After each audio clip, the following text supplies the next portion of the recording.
Me llamo Estela, y aunque tengo 81 años, y vivo sola en una modesta casa que mi hijo mayor me consiguió al no poder seguir pagando el alquiler en la ciudad, no soy solo una anciana con manos temblorosas y mirada distante, como muchos creen. No soy simplemente una sombra silenciosa que se desvanece con los años, pasando mis días entre plantas, medicamentos y el noticiero a medio volumen. Lo que nadie sabe, lo que nadie quiere saber, quizá porque es más sencillo imaginar que las abuelas nacemos viejas y bondadosas, tejedoras de bonitos recuerdos, es que mi vida estuvo llena de experiencias que no desearía ni a mi peor enemigo. Por décadas guardé secretos, tragándome palabras que me quemaban por dentro, tapándome la boca por miedo, por vergüenza, por ese doloroso nudo que sentimos las mujeres cuando sabemos que nadie nos creerá, que dirán que exageramos, que inventamos, que fue nuestra culpa. He mantenido este secreto oculto toda mi vida, pero ya no puedo más. No es por valentía que hablo, sino por el deseo vehemente de que mi vida no termine sin que alguien conozca la verdad. Jed, porque sé que existen muchas niñas, semejantes a la que yo fui, prisioneras en casas que aparentan ser refugios, pero en realidad son infiernos. Lugares donde las sonrisas son falsas, los abrazos causan dolor y el silencio se impone como ley. Si tan solo una de ellas me escucha y encuentra fortaleza en estas palabras, entonces habrá valido la pena romper el silencio. Yo nací en un pequeño pueblo oculto entre las montañas de Jalisco, donde las calles aún eran de tierra y las campanas de la iglesia dictaban el ritmo de la vida. Mi familia, aunque no adinerada, nunca sufrió hambre. Mi padre trabajaba en el campo y mi madre se dedicaba al hogar. Éramos 4 hermanos y yo, la mayor, aprendí desde pequeña a cuidar a los más pequeños, a lavar pañales y a preparar tortillas de maíz con las manos quemadas por el contacto con el comal. Aprendí que una niña buena no replicaba, no corría, no gritaba. Una niña buena obedecía, servía y se mantenía callada. Soporté el frío helado de la madrugada cuando debía cargar agua del pozo, soporté los golpes que caían sobre mí por una sopa mal preparada, y también las palabras hirientes que me hacían sentir insignificante. Luego soporté cosas que nunca, jamás debí haber tolerado. Pero eso vendrá después, porque antes de revelar lo que pasó, aquello que mi madre me forzó a ocultar, necesito que comprendan quién era yo, ya que no nací siendo fuerte. Me forjé a fuerza de golpes, conteniendo las lágrimas, pues en mi hogar, el llanto era una pérdida de tiempo, y yo no podía permitirme perder nada, ni el tiempo, ni la dignidad, ni la esperanza. La primera vez que sentí miedo no fue por un grito, sino por una mirada, de esas que te traspasan y te hacen saber que a partir de ese instante, tu vida ya no te pertenece. Tenía apenas 8 años, y aunque mi cuerpo era pequeño, ya me sentía envejecida por dentro. A veces al mirarme en el espejo observo a una mujer de rostro envejecido y con la piel marcada por manchas, una persona que me resulta ajena. Pero al cerrar los ojos la imagen se transforma, me veo de pie en la cocina, con un vestido ya usado y con trenzas desordenadas, sintiendo los latidos de mi corazón tan fuertes que me provocaban dolor en las costillas. Observo a mi madre expectante anhelando escuchar algo de ella, cualquier cosa que rompiera el silencio, incluso un insulto. Sin embargo, lo que pronuncia es una frase simple, cotidiana, que si no conociera su significado, parecería una instrucción más dentro de las tareas diarias. Te toca a ti esta semana, dice, con la misma naturalidad con la que se pide lavar los platos o barrer el patio. Yo, sin embargo, ya lo sé porque una semana antes fui testigo de cómo mi hermana menor salió de la habitación llorando desconsoladamente. Y mi madre no reaccionó, ni con una palabra, ni con un abrazo. Simplemente bajó la cabeza y continuó moliendo el maíz. Ahora me toca a mí, que aún no comprendía por qué mi cuerpo debía usarse para cosas distintas a jugar y correr, porque debía encerrarme en esa habitación con él, porque nadie me protegió, ignoraba que era el pecado. Pero sentía que mi interior estaba contaminado, que algo irreparable se había quebrado en mí. Así transcurrió mi infancia, una secuencia interminable de semanas en las que una u otra de nosotras era entregada a la bestia que teníamos como padre, mientras mi madre organizaba esos turnos como si fueran simples responsabilidades del hogar. ¿Por qué actuaba así? por temor, por aceptación pasiva, por maldad, no lo sé. Aún no he encontrado respuesta después de tantos años, pero tampoco me interesa justificarla, porque existen silencios que resultan más mortales que cualquier grito. Y el silencio de mi madre fue el más despiadado, el que convalidó cada ultraje, cada daño, cada noche de horror. Ahora, cuando me preguntan por qué no comparto con mis hijos lo ocurrido, por qué no les revelé nada, siento un impulso irrefrenable de reírme. ¿Qué les iba a contar? ¿Cómo se le explica a un hijo que su abuela colaboró con su abuelo en el crimen más abominable? ¿Cómo se confiesa algo semejante sin destruirlo todo? Por eso guardé silencio, disimulé y edifiqué una imagen agradable de mi niñez, repleta de historias bonitas que nunca sucedieron. Pero me agoté y me cansé de aparentar, porque la verdad es un lastre que con el tiempo se vuelve intolerable. Y ahora que el final de mi vida se avecina, deseo dejar esta verdad plasmada por escrito, revelada, liberada. No por mí que ya estoy exhausta, sino por las niñas que hoy en día experimentan lo que yo viví. Por aquellas que aún escuchan a sus madres decirles, te toca a ti esta semana, como si repartieran pan o encendieran el fuego. Quiero que sepan que no están solas, que lo que les hacen no es correcto, y que si sobreviven, algún día podrán contarlo como yo lo estoy haciendo ahora, con la voz entrecortada, la espalda encorvada, pero finalmente de pie y liberada de ese silencio que me acompañó toda mi existencia. Dicen que los recuerdos más antiguos a veces son los más claros. No estoy segura de si es cierto, pero hay uno que regresa a mi mente cada vez que cierro los ojos. El sonido sordo y constante de los pasos de mi padre resonaba en el patio al caer la noche, un ritmo ni apresurado ni pausado, sin indicio de fatiga o premura. Cada pisada, pesada y deliberada, parecía una amenaza silenciosa. Al oírlo acercarse, un silencio sepulcral se apoderaba de la casa, mis hermanos abandonaban sus juegos, el canto de mi madre se interrumpía abruptamente y yo, petrificado, quedaba inmóvil. Nadie osaba pronunciar palabra, pues la menor interrupción podía desencadenar su ira, y con ella, el castigo. Así comenzó todo con esa figura oscura que no necesitaba alzar la voz para infundir terror. Pero lo que realmente dejó una huella imborrable no fue él, sino ella, mi madre. Mientras él sembraba el pánico con su mera sombra, ella, con sus manos, normalizaba el horror. Esas mismas manos que amasaban pan, barrían el suelo y tejían mantas, fueron las que un día me tomaron del brazo y me condujeron a esa habitación. Yo con 8 años a cuestas, no comprendía por qué mi hermana sollozaba desconsoladamente al salir de allí, creyendo que se debía a un regaño paterno. Pero ese día, mientras la luz del sol se filtraba a través de las cortinas polvorientas, comprendí que la realidad era mucho más oscura de lo que aparentaba. En esa casa, una mentira monumental se extendía, tan arraigada que nadie osaba siquiera mencionarla. Fue entonces, en ese mismo instante, cuando por primera vez escuché las palabras que revelarían el secreto, te toca a ti esta semana, pronunciadas con una frialdad desconcertante, sin un ápice de ira o pesar. Parecía una simple instrucción, tan trivial como pedirme que le alcanzara el salero o que limpiara el jardín.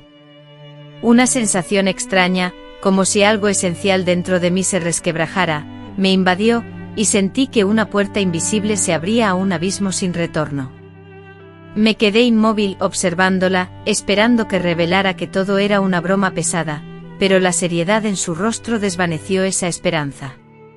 Ni siquiera me dirigió la mirada, continuó doblando la ropa, con esa expresión vacía que con el tiempo llegaría a ser familiar, un reflejo de los años que compartiríamos bajo el mismo techo.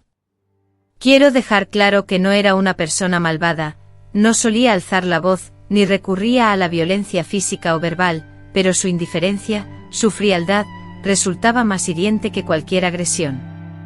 Esa actitud, esa aparente normalidad ante la terrible situación, me causaba un dolor más profundo que cualquier golpe. El impacto de un golpe, por mínimo que sea, revela una confrontación, pero el silencio, la inexpresividad, la continuación de la rutina, como si nada hubiera sucedido, eso sí que destruye el espíritu. Esa noche la angustia me impidió dormir. Me cubrí por completo con la cobija, anhelando que el amanecer nunca llegara. Deseé desvanecerme, dejar de existir, que mi madre sintiera remordimiento, pero no fue así. Y cuando llegó el momento simplemente me tomó de la mano y me guió.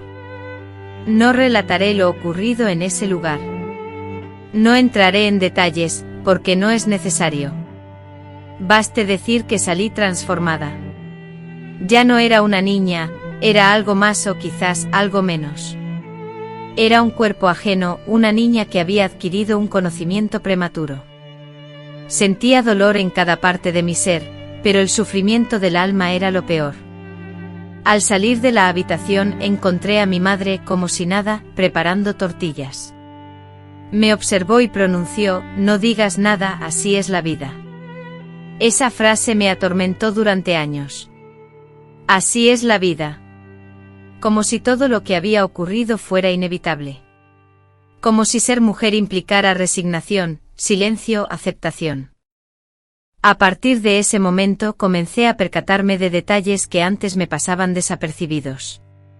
La meticulosa forma en que mi madre estructuraba cada semana, los horarios, las pequeñas pistas.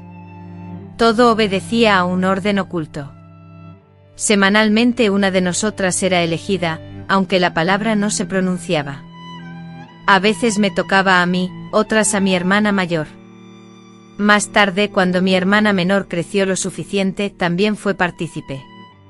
Y cada vez mi madre usaba las mismas palabras: "te toca a ti", como si se tratara de un simple turno para cocinar o lavar los trastos. Yo no decía nada, nadie decía nada. Nos observábamos de reojo con miradas que gritaban en silencio. Éramos cómplices de nuestro propio sufrimiento, pero también enemigas, pues cuando la elegida era otra, sentíamos un alivio mezclado con culpa. Era un juego perverso, una ruleta de sufrimiento que mi madre hacía girar con la misma serenidad con la que preparaba el desayuno. Empecé a odiarla, no de repente sino lentamente, un odio que se entrelazaba con tristeza, con necesidad y con esa parte de mí que aún anhelaba un abrazo y la promesa de que todo estaría bien. Sin embargo, mi madre nunca actuó. Ni siquiera cuando le pregunté un día directamente la razón por la que consentía esa situación, me respondió sin siquiera dirigirme la mirada. "Hay cosas que no se pueden cambiar, hija mía. Tú aguanta, ya crecerás. Y algún día todo esto pasará", me dijo con voz cansada.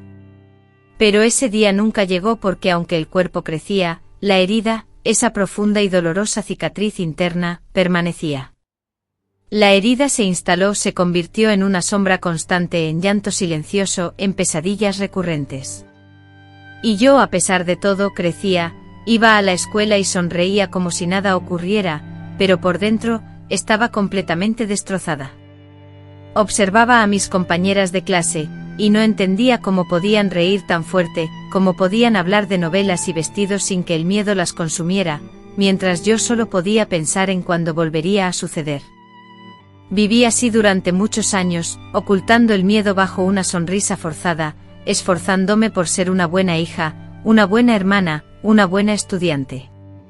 Pero cada noche al acostarme sentía el peso agobiante del secreto, el frío penetrante en los pies, el asco que me recorría el cuerpo. Mi madre, cada vez más distante, más resignada, más ciega ante la realidad, nunca le dijo que no, nunca intentó detener el abuso. Cuando alguna de nosotras se sentía mal, la solución de mi madre era siempre la misma: un paño frío en la frente y a veces una taza de té de canela, como si la enfermedad se limitara al cuerpo y no doliera también el alma. Recuerdo claramente el día que me desmayé en el patio, a los 13 años. Era anémica, débil, apenas probaba bocado. Mi madre me levantó, me limpió la cara con agua fresca y, con una voz suave y llena de esperanza que sonaba más a consuelo vacío, me susurró: "No llores, Estelita, pronto crecerás y dejarás de sentirte así". Como si el simple hecho de crecer fuera la cura, pero sabía que no lo era. Y efectivamente, al cumplir 15 años, la que recibía esa orden era mi hermana menor. Yo, que antes fui la que sufría, me convertí en espectadora de su dolor. Y eso fue aún peor: verla temblar, callar y padecer lo mismo que yo, me destrozó de una forma nueva e incomprensible. Mi madre, impasible, repetía las mismas palabras: como si fuera algo rutinario, un turno como si nada realmente importara. Fue entonces cuando me di cuenta de que tenía que hacer algo, que si no hablaba, si no escapaba de esa situación, si no rompía con ese ciclo doloroso, nos iríamos muriendo lentamente todas y cada una de nosotras, pero no sabía cómo, ni a quién acudir en busca de ayuda. En ese pueblo el tema de esas cosas era un tabú absoluto, nadie se atrevía a mencionarlo, y si alguien osaba hacerlo, la conversación terminaba invariablemente con la culpa cayendo sobre las muchachas. Yo temía ser tachada de mentirosa, loca y malagradecida, pero el miedo a permanecer allí, observando cómo la maldad se arraigaba como una costumbre, como el infierno se camuflaba tras la fachada de la rutina, me aterraba aún más. Fue entonces cuando algo nuevo brotó en mi interior, una fuerza que no era miedo, sino algo similar al fuego. Nunca fui consciente del instante exacto en que dejé de ser una niña y me transformé en una sombra en mi propia casa. Supongo que fue un proceso gradual, como cuando la luz se desvanece y la noche llega sin darnos cuenta, hasta que tropezamos con la oscuridad. Así era crecer en ese lugar, sin celebraciones, sin nanas, sin cuentos de hadas. Solo días y noches monótonos, trabajo y silencio, miradas furtivas, puertas cerradas y cada cierto tiempo, esa frase contundente que nadie cuestionaba, te toca a ti esta semana, como un golpe seco en la conciencia. Vivíamos como animales en fila, resignados a esperar nuestro turno para el sacrificio. Mi madre, con frecuencia silenciosa y distante, rara vez derramaba lágrimas, limitaba sus palabras a lo esencial y evitaba cualquier gesto de afecto como los abrazos. Sus tareas diarias se reducían a lo mínimo, apenas cocinaba, se dedicaba a la limpieza, y ocasionalmente exhalaba suspiros profundos que parecían arrancar su aliento, dejándola con un aire de vacío. A menudo me preguntaba si ella, en su infancia, habría experimentado una situación similar, si su comportamiento era el resultado de una herencia de sufrimiento, una cadena que provenía de generaciones anteriores, un legado oscuro que nadie había querido romper. Intentaba comprenderla, excusarla, pero cada día me resultaba más difícil mirarla sin sentir una profunda decepción. Cuando eres niña, tu madre es tu fortaleza, tu protectora, pero ¿qué ocurre cuando ese escudo te expone al dolor, te empuja a las llamas? Como llamar al amor que te ofrece el sufrimiento como algo cotidiano, no tenía a quien confesar mis sentimientos, nadie con quien compartir mi soledad. Las vecinas, aunque chismosas y sospechosas, guardaban silencio. En el pueblo todos se conocían, pero nadie se atrevía a inmiscuirse en la intimidad de los hogares. Tras las paredes de mi hogar, los problemas eran secretos que la familia guardaba celosamente, como decía mi madre, protegiéndonos a pesar de la podredumbre interna. En la escuela, me volví silenciosa y distante, ocupando siempre la última fila. No era timidez, sino vergüenza y miedo, el temor a que una palabra equivocada, un gesto inoportuno, revelara algo. Me encerré en mí misma, perfeccionando el arte de fingir. Sonreía cuando era necesario, respondía educadamente a las preguntas diciendo sí, señor, y gracias, maestra, cumpliendo con las expectativas de una niña obediente. Pero por dentro me iba consumiendo. Las pesadillas comenzaron a atormentarme, despertándome en medio de la noche con el corazón latiendo desbocado, empapada en sudor. A veces me levantaba, caminaba al patio y me sentaba en una piedra a observar las estrellas, preguntándome si existiría otra niña en algún lugar que compartiera mi sufrimiento, pensando seriamente en escapar. Imaginaba una huida, soñaba con subirme a un camión y esfumarme. Pero todo se quedaba en la fantasía, un deseo irrealizable. No tenía un destino ni a quién buscar, y me invadía el miedo, un miedo profundo, no tanto a lo que me pudiera ocurrir a mí, sino a la situación de mis hermanas si yo decidía marcharme. Esa era la peor parte. Sabía que no era la única, y la idea de que mi hermana menor comenzaba a comprender la realidad que nos aprisionaba me atormentaba. Cuando la vi salir de la habitación llorando, repitiendo el mismo sufrimiento que yo había padecido años atrás, algo se quebró en mi interior. Me sentí culpable, cómplice de esa pesadilla, porque conocía el significado de su mirada perdida, de su cuerpo encogido, de ese temblor persistente que ni siquiera las mantas lograban calmar. Intenté hablar con mi madre. Una noche la seguí a la cocina mientras preparaba café y con voz temblorosa y casi en un susurro, le supliqué: esto no puede continuar así. Es injusto. Ella es solo una niña. Sin alzar la mirada, con la cuchara de madera removiendo lentamente el agua hirviendo, pronunció: yo también fui niña, Estela, y aquí me tienes. Esas palabras me calaron hondo, más que cualquier bofetada, porque no reflejaban resignación, sino aceptación, como si el sufrimiento, el ser utilizada, la humillación, estuvieran predestinados para las mujeres, como si no existiera otra alternativa, como si el dolor fuera inevitable y su transmisión de madre a hija fuese algo natural. A partir de ese momento mi hermana cambió radicalmente. Se ensimismó, desconfiaba de todos. Dejó de jugar, guardaba silencio durante las comidas, solo se sentaba, comía lentamente y agachaba la cabeza. Cada vez que él se acercaba, yo intentaba protegerla, me ofrecía en su lugar, inventaba enfermedades, hacía cualquier cosa para alejarlo. Pero era inútil. Él tomaba la decisión final y mi madre nunca se oponía. A menudo me despertaba con el sonido de la puerta, los pasos pesados acercándose, el crujido del colchón. Me quedaba en la oscuridad con los puños apretados con fuerza, anhelando tener la fuerza para levantarme, para gritar, para acabar con él. Sin embargo, me abstenía de hacerlo por temor, porque era una niña y ya había comprendido que en aquella casa nadie ofrecía ayuda, que el silencio era la única salvaguarda y que las quejas solo empeoraban las cosas.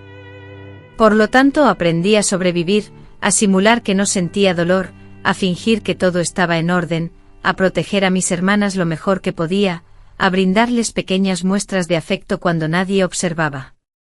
A veces por las noches las abrazaba mientras dormían, les peinaba cuidadosamente el cabello, les cantaba suavemente, les aseguraba que eran hermosas, que eran fuertes, que todo mejoraría, a pesar de no creerlo del todo, incluso sin estar segura de que fuera cierto. En una ocasión en la escuela, una maestra me preguntó por qué siempre lucía triste. Le respondí que me dolían los dientes. Me ofreció una pastilla y me acarició la cabeza.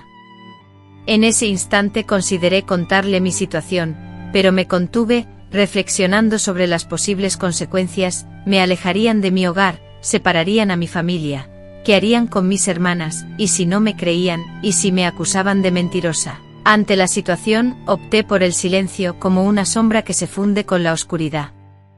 Me volví invisible, limitando mis palabras a lo estrictamente indispensable. Deslizaba por el día sin ser notada, perfeccionando mi habilidad para escuchar y observar. Percibía cada sutil cambio en la voz de mi madre, cada gesto imperceptible de él, cada intercambio de miradas entre ambos. Comencé a comprender que el problema no residía en una simple ruptura del hogar, sino en una estructura construida sobre el abuso, la violencia y el control. Era una casa donde la obediencia se confundía con el amor, donde la costumbre se camuflaba como tradición y donde el dolor se heredaba como parte del linaje familiar. Ya no deseaba ser parte de ese ciclo perverso, ni una pieza más en ese mecanismo destructivo, pero me sentía atrapada, incapaz de escapar. El temor me paralizaba, el miedo a la soledad, a que nadie protegiera a los demás si yo me marchaba, y el temor a que el silencio, mi fiel compañero, me persiguiera a cualquier lugar, porque aunque creyéramos escapar, el miedo, la culpa y el trauma nos acompañarían siempre, enraizados en lo más profundo de nuestro ser, en nuestros huesos y en nuestros sueños. Tus palabras no sugieren una solución sencilla para escapar. Una noche, mientras mi hermana sollozaba en su cama, me acerqué y le susurré: un día nos iremos de aquí, te lo prometo. Ella no dijo nada, pero entrelazó su mano con la mía, y ese simple gesto me infundió una renovada fuerza. Por primera vez sentí que tal vez no estábamos completamente solas, que tal vez, si nos aferrábamos, podríamos aguantar, aunque fuera un día más, aunque fuera solo para seguir viviendo. El día en que comprendí que nuestra vida no era como la de los demás, no fue un día de violencia, ni una noche de gritos, ni siquiera uno de esos momentos en que el miedo se volvía insoportable. Fue un día ordinario con un sol suave, el aroma del pan recién horneado y el cacareo de las gallinas en el patio.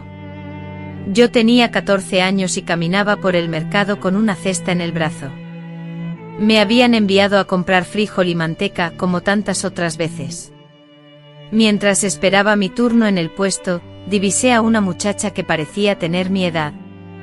Permanecía junto a su madre y ambas se echaban a reír, contagiadas por algo que el vendedor les decía. Era una risa auténtica, profunda, que brotaba sin inhibiciones, sin importar la compostura. Yo, en cambio, no reía así. No recordaba haber reído de esa manera jamás. Me quedé observándolas, no movida por la envidia, sino por una profunda confusión. Me preguntaba cómo lograban ellas esa ligereza, esa despreocupación, esa aparente pureza interior. Por más que intentaba esbozar una sonrisa, sentía siempre un peso tras mis labios, algo que me impedía abrir mi alma por completo. Regresé a casa con la cesta, y todo parecía igual. Mi madre incesantemente ocupada en sus quehaceres, mi padre absorto en su periódico con su ceño habitual, mis hermanas silenciosas, cada una sumida en su propio mundo. Pero algo en mi interior ya había cambiado. Me senté en el patio y me dediqué a observar.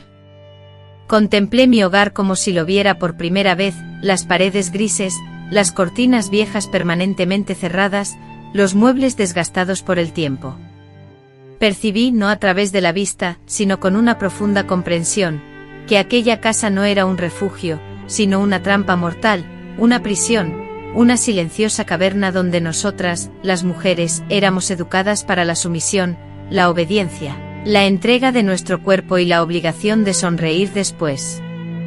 Aquello no era normal en absoluto. Ninguna niña debería sentir miedo ante la llegada de su padre. Ninguna hermana debería vivir aterrorizada por la cercanía de la fecha marcada en el calendario. Ninguna madre debería distribuir el sufrimiento como si fuera una ración diaria. Fue en ese momento cuando comprendí que si permanecía allí, me perdería.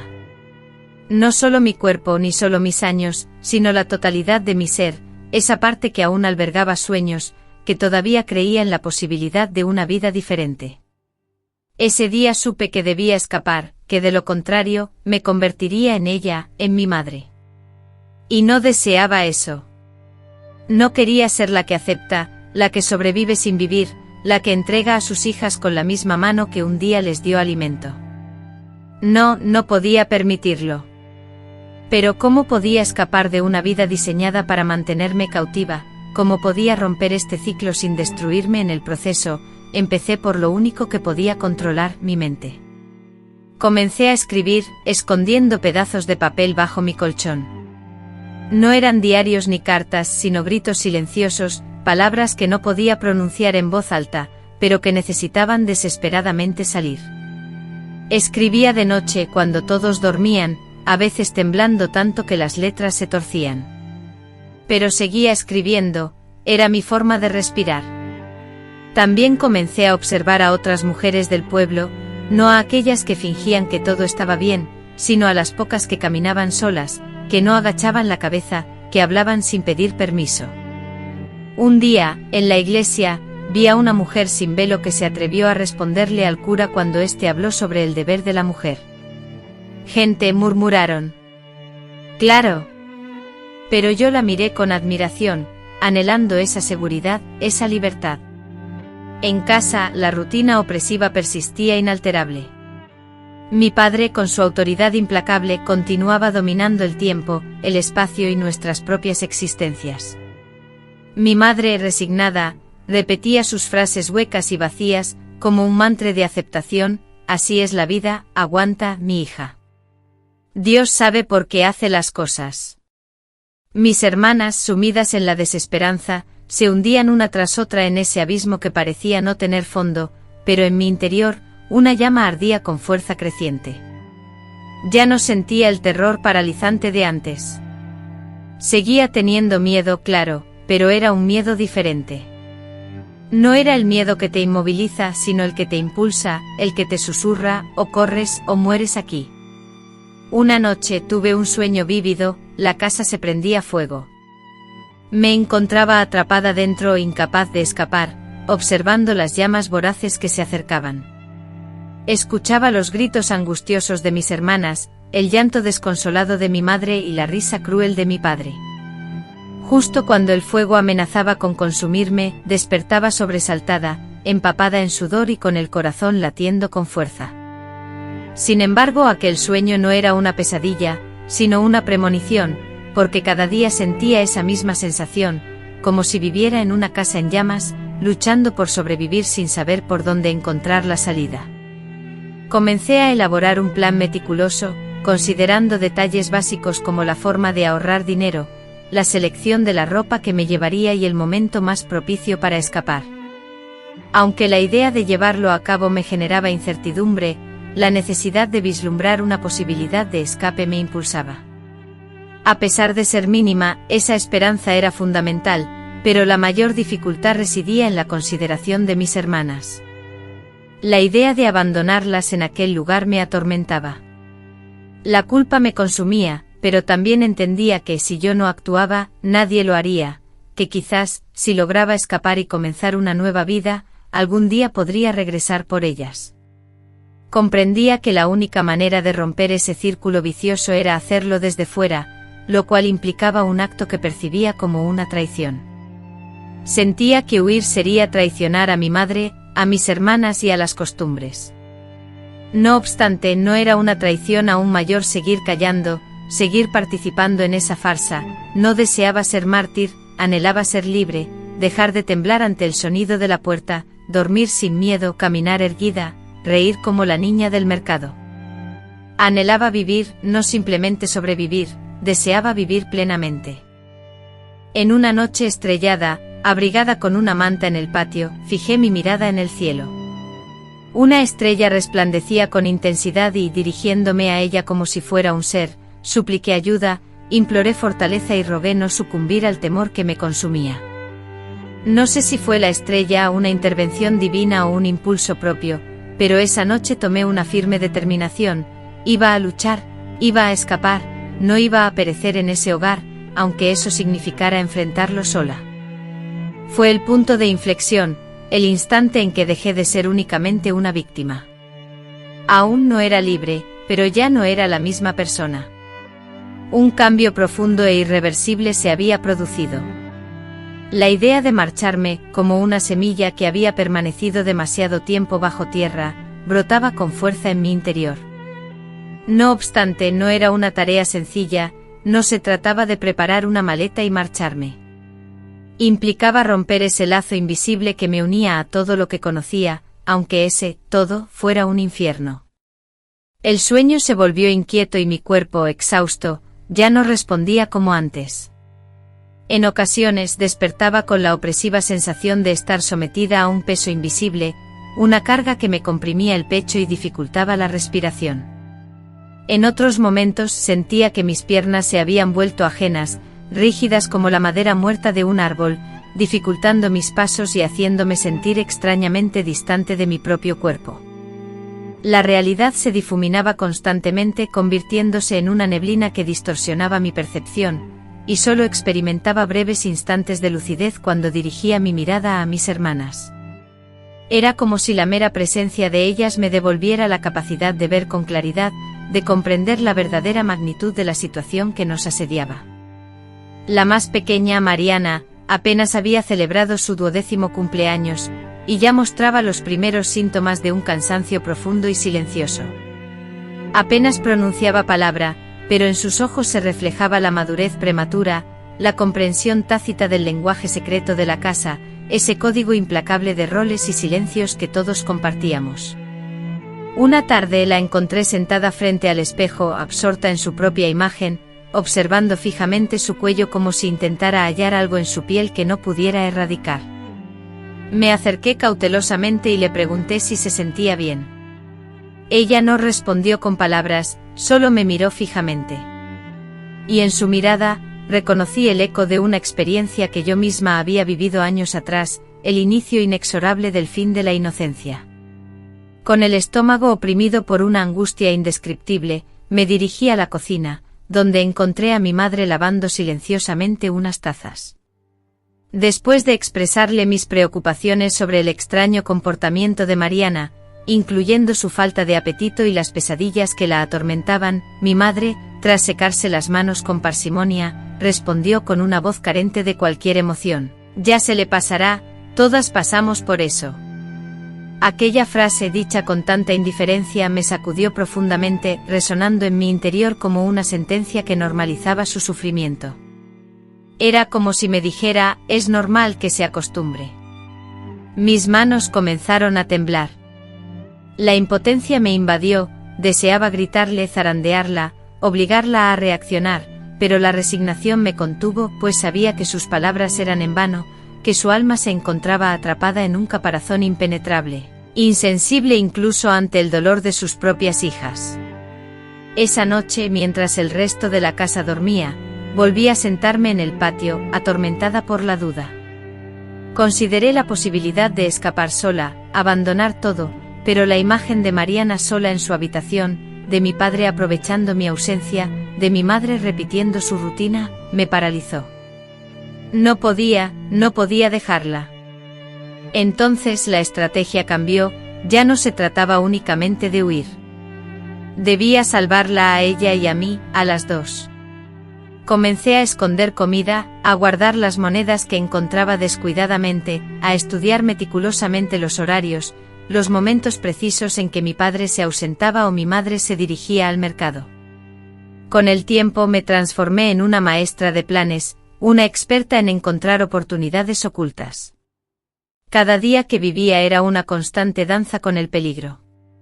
Si mis acciones se descubrían, desconocía las consecuencias que me esperaban. A pesar de ello, estaba decidida a asumir ese riesgo. Mariana gradualmente depositó su confianza en mí.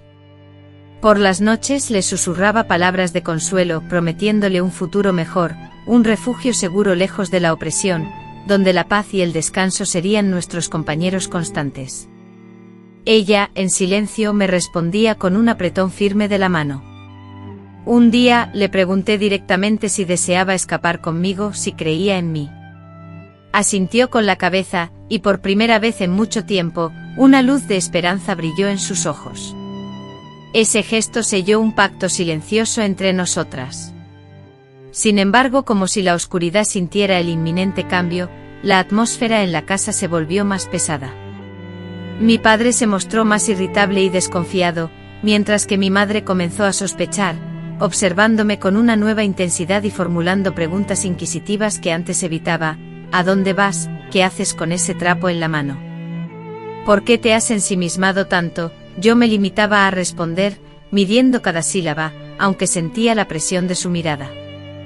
Un día, Mariana se ausentó por muchas horas. Mi madre justificó su ausencia diciendo que ayudaba a una vecina, pero yo sabía que esa explicación era falsa. Al regresar, Mariana tenía los ojos enrojecidos e hinchados y las manos cubiertas de suciedad. No me atreví a interrogarla, en cambio, la abracé y la conduje al jardín. Le entoné una antigua canción que nuestra abuela nos enseñó, una canción sobre mariposas que se alejaban volando. Se quedó dormida en mi regazo y yo rompí a llorar. Lloré en silencio para no despertarla, porque sentí que la estaba perdiendo, que se me escurría de las manos como el agua. Fue entonces cuando comprendí que no podía demorar más, que la huida debía ser inminente, aunque no lo tuviera todo previsto, aunque no supiera a dónde ir. Prefería vagar por las calles, dormir en un banco o pedir caridad antes que verla marchitarse en vida, tal como me había sucedido a mí. El día señalado para partir fue un jueves. Mi padre cada día se ausentaba al amanecer para trabajar en una parcela distante, y mi madre se veía obligada a dirigirse al pueblo, a varias horas de distancia, para cobrar una suma de dinero. Esto creaba una ventana temporal de aproximadamente 2 horas. Había planeado cada detalle meticulosamente, la ruta que seguiríamos, los objetos que llevaríamos, incluso los nombres ficticios que usaríamos. Sin embargo, esa misma semana, un acontecimiento imprevisto alteró por completo nuestros planes. Mariana, mi hermana, cayó enferma repentinamente con una fiebre alta que la postraba en cama, acompañada de vómitos incesantes y episodios de delirio.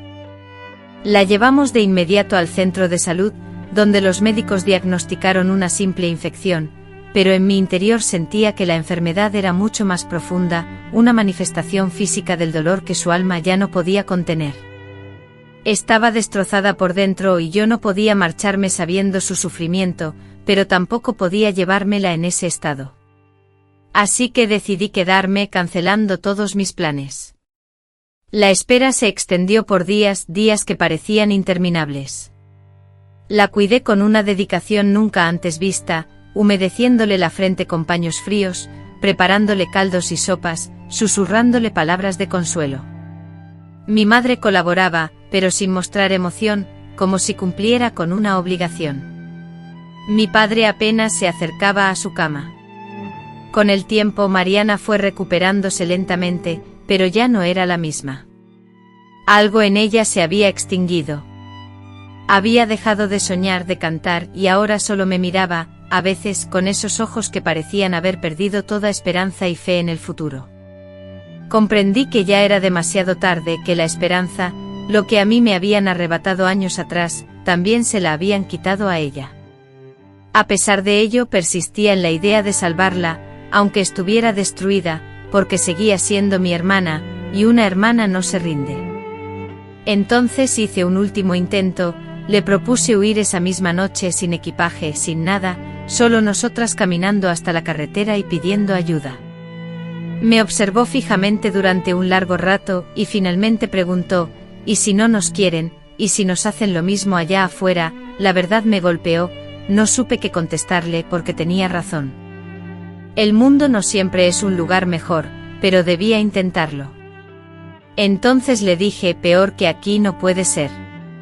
Me abrazó y esa noche, por primera vez en mucho tiempo, dormimos juntas sin miedo, con la puerta cerrada con llave, como si ese cerrojo nos concediera una tregua. Como si el amor entre hermanas pudiera, aunque fuera por un instante, vencer al horror. El día en que todo cambió no ocurrió de la manera que había imaginado. El silencio era absoluto, un silencio que se sentía casi sagrado, como el que precede a la muerte, cuando el cuerpo se enfría y el mundo exterior no percibe la transformación interna. No hubo gritos, ni el rojo de la sangre manchando el suelo, ni la estampida de carreras desesperadas por una calle polvorienta. Era como si algo se hubiera roto por dentro, una fractura silenciosa que el mundo, indiferente, ignoraba. Habíamos compartido otra noche juntas, Mariana y yo, entrelazadas en un abrazo que pretendía ser un escudo, como si nuestros pequeños cuerpos pudieran defendernos de cualquier amenaza. Mi madre dormía plácidamente en su habitación, ajena a lo que se avecinaba, y mi padre aún no había regresado a casa. El reloj, con su tic-tac implacable, marcaba cerca de las 2 de la madrugada cuando los pasos resonaron en el silencio de la casa. Esta vez, los pasos no eran los pesados y furiosos que nos habían atemorizado en otras ocasiones, eran lentos, deliberados, como si quien caminaba supiera que lo esperábamos, que éramos conscientes de su presencia. Mariana se aferró a mi brazo, temblando, sentí la fragilidad de sus dedos y cómo su respiración se aceleraba en el miedo. Yo también sentía pavor, pero era un miedo distinto, ya no el temor inocente de una niña indefensa, sino la angustia visceral de una bestia acorralada, lista para defenderse, para atacar. Porque esa noche mi interior había cambiado irrevocablemente. Me levanté de la cama con movimientos lentos y silenciosos, y le hice una señal a Mariana para que permaneciera inmóvil, como una estatua en medio de la noche. Con el cuchillo envuelto en un trapo que había dejado en la cocina por si acaso, sin la intención de usarlo ni el coraje para hacerlo, pero guiada por una premonición, regresé a la habitación. La puerta estaba entreabierta. Él estaba de pie, su sombra proyectada oscurecía el umbral, y me observó sin sorpresa, como si supiera que yo estaba despierta, que yo estaba al tanto de todo, como si no le importara. Dio un paso y entonces hablé, por primera vez con firmeza, sin que la voz me temblara. Le dije, no des un paso más. Mi voz sonó diferente, más profunda, más resuelta. Él se detuvo, no sé si por la sorpresa o por el reflejo del cuchillo. Mariana se irguió en la cama, respirando con la agitación de un ave asustada. Él la miró y comprendí que no me temía, que me despreciaba, que para él yo era solo un impedimento, y lo vi avanzar un solo paso más. Ese fue el punto de inflexión. Empuñé el cuchillo con fuerza sin llegar a arrojarlo ni utilizarlo para atacar, pero la firmeza de mi agarre me sobrecogió. Le advertí con la voz temblorosa: si te acercas un solo paso más, te juro por lo que más quiero que no saldrás de esta habitación por tu propio pie. Ignoro si sintió miedo o si me creyó, pero se detuvo en seco. Me observó fijamente durante un largo rato, luego, sin mediar palabra, se giró sobre sus talones y se marchó. Escuché el sonido de la puerta cerrándose tras él, luego sus pasos alejándose lentamente y finalmente un portazo resonó en el silencio. Mariana, sin emitir sonido alguno, lloraba desconsoladamente, las lágrimas rodando por sus mejillas como un torrente desbocado. Yo permanecí inmóvil con el cuchillo aún en la mano, todo mi cuerpo convulsionado y mi corazón latiendo con fuerza desmesurada. Aquella noche y la siguiente el sueño nos fue esquivo. Mi padre, ausente por varios días, regresó transformado, distante, con la mirada perdida y ausente. Ya no nos dirigía la palabra, no nos miraba, había dejado de entrar en la habitación, ya no imponía normas. Se limitaba a sentarse afuera, mirando fijamente al vacío, como si fuera consciente de haber perdido algo, de haber perdido el poder, de que el miedo que antes nos inspiraba se había desvanecido. Mi madre, permaneciendo en silencio como de costumbre, rompió una costumbre arraigada durante años, por primera vez en mucho tiempo, no pronunció la frase que marcaba un cambio de turno: te toca a ti. No hubo relevos ni miradas significativas ni silencios cómplices, sino una tensa tranquilidad, similar a la calma que precede a la apertura de la tierra antes de un nuevo nacimiento. No sentí júbilo ni lo interpreté como un triunfo, porque comprendía que el daño ya estaba perpetrado, porque Mariana continuaba sufriendo pesadillas, porque yo aún me resguardaba con un cuchillo bajo la almohada. Sin embargo, algo había cambiado. Yo había plantado cara, le había dicho no. Y él no traspasó ese límite. Eso me otorgó algo que creía perdido: poder. No el poder de someter, sino el poder de elegir, de defender, de establecer una barrera, de recobrar, aunque fuera una pequeña porción, de lo que me habían arrebatado. Esa misma semana, tomé una determinación irrevocable. No me marcharía. No, al menos no todavía, permanecería hasta que Mariana estuviera más fuerte, más preparada, pero ya no como una víctima. Me quedaría como protectora, como defensa, como la hermana mayor que siempre debía haber sido. Comencé a entablar conversación con ella, compartiendo mis conocimientos, y abriéndole las puertas a un mundo más allá de los límites de aquella casa. Le enseñé las letras, a leer cuentos que narraban aventuras, y a crear sus propias historias, donde éramos libres, donde vivíamos junto al mar, sin temor a ser lastimados. Poco a poco una sonrisa tímida iluminó su rostro, como si redescubriera la calidez del sol después de una larga noche tormentosa. Y cada vez que la veía reír, sentía una sanación profunda dentro de mí. Aunque el miedo aún se escondía en los rincones de mi ser, ya no controlaba mis decisiones, ni dictaba las normas. Había logrado enfrentarlo y después de tantos años, finalmente había pronunciado un rotundo basta. Han transcurrido muchos años desde entonces, más de los que quisiera recordar. Mi cabello se ha vuelto blanco, mis manos tiemblan con la edad, y la memoria a veces se desvanece, escurriéndose entre mis dedos. Pero hay recuerdos que permanecen imborrables. Hay heridas que el tiempo no logra cerrar por completo, sino que nos enseñan a mirarlas con menos dolor y más resignación. Mariana creció. Se transformó en una mujer fuerte, reservada como yo, pero con una vivacidad en su mirada que yo no poseía a su edad. Al cumplir los 16, fue ella quien me manifestó su deseo de marcharse, de estudiar, de trabajar, de explorar otros horizontes. No necesité persuadirla ni forzarla. Ella misma lo solicitó y comprendí que había llegado el momento de dejarla volar. La asistí en la preparación de su equipaje, le entregué todos los ahorros que había acumulado durante años. Le tejí una bufanda para protegerla del frío y le recordé que jamás olvidara su identidad, que su valía no se fundamentaba en las adversidades que habíamos vivido, sino en la forma en que enfrentaría su futuro. Se marchó con una familia conocida a la ciudad. Consiguió empleo como niñera y posteriormente estudió enfermería. Nunca regresó a vivir con nosotros. Solo volvió una vez tras el fallecimiento de mi padre. Un ataque al corazón, informaron. Yo no experimenté ninguna emoción, ni alivio, ni pesar, ni ira, únicamente un vacío como si, con su partida, él se hubiese llevado la última sombra de aquella casa.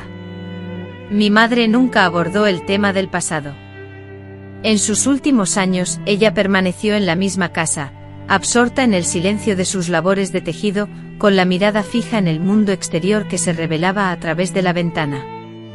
Me cuestionaba a menudo, si recortaba recuerdos, si en las noches escuchaba las risas y los juegos de sus hijas pequeñas, si sentía el peso de la culpa o simplemente se había resignado a su destino. La cuidé hasta el final, no impulsada por el afecto hacia ella, sino por una necesidad personal de liberarme del odio, porque comprendí que el perdón no implica aceptar ni olvidar, sino elegir no vivir atada a ese rencor. Tomé su mano en el instante de su último aliento y, mientras la sepultaban, me inundaron los pensamientos sobre todas las palabras no dichas, las incontables ocasiones en las que optó por el silencio. No busqué la confesión, no asistí a misa, no elevé plegarias por su alma, simplemente me senté en la cocina y derramé lágrimas silenciosas por lo que fue, por lo que pudo haber sido, por la niña que fui, por las hijas que nunca tuve, por la voz que mantuve silenciada durante demasiado tiempo. Hoy vivo en una humilde casita, rodeada de un pequeño jardín donde florecen las plantas que yo misma cultivo. A veces mis vecinos me honran con su visita, en otras ocasiones, transcurren días enteros sin que cruce palabra con nadie, pero esto ya no me perturba. El silencio ahora ha dejado de ser una fuente de dolor. Este espacio ahora me pertenece. Lo he llenado con música, con el eco de historias atrapadas en páginas, con la calidez de los recuerdos que ya no me atormentan. Lleno cuadernos con palabras que resguardo celosamente bajo mi cama. No son crónicas de mi vida, sino pedazos desgajados de mi alma, fragmentos del ser que fui, de la fortaleza que logré sobrevivir. Ignoro si algún día alguien leerá esas líneas, pero eso ha dejado de ser relevante. Ya no escribo con la esperanza de ser escuchada, sino para aferrarme a lo que he vivido, para que la memoria no me abandone. En las tardes a menudo me siento en la mecedora, y mi mente viaja hacia las niñas que aún habitan casas como la mía, hacia las Estelas y Marianas, quienes aún aguardan ser rescatadas. Si tuviera el poder de comunicarme con ellas, les susurraría que no están solas, que ese sufrimiento, tarde o temprano, quedará atrás, que existe un futuro, aunque se perciba lejano, aunque la espera se alargue por años. Les diría que el acto más valiente es romper el silencio y exclamar, basta.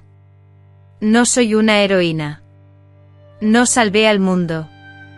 No fui madre, ni esposa, ni santa. Fui una niña fracturada que aprendió a sostener a otras niñas fracturadas. Y eso hoy lo entiendo, es también amor, también resistencia, también vida. Compartir mi historia no me otorga la libertad absoluta, pero sí me proporciona alivio, ya que el peso de guardar silencio envejece el alma más que el paso de los años. Y ahora, por fin, puedo dormir con la tranquilidad de no ser atormentada por mis recuerdos. ¿Por qué he hablado? Porque ya no me guardo nada. Soy yo, Estela, con 81 años, superviviente mujer.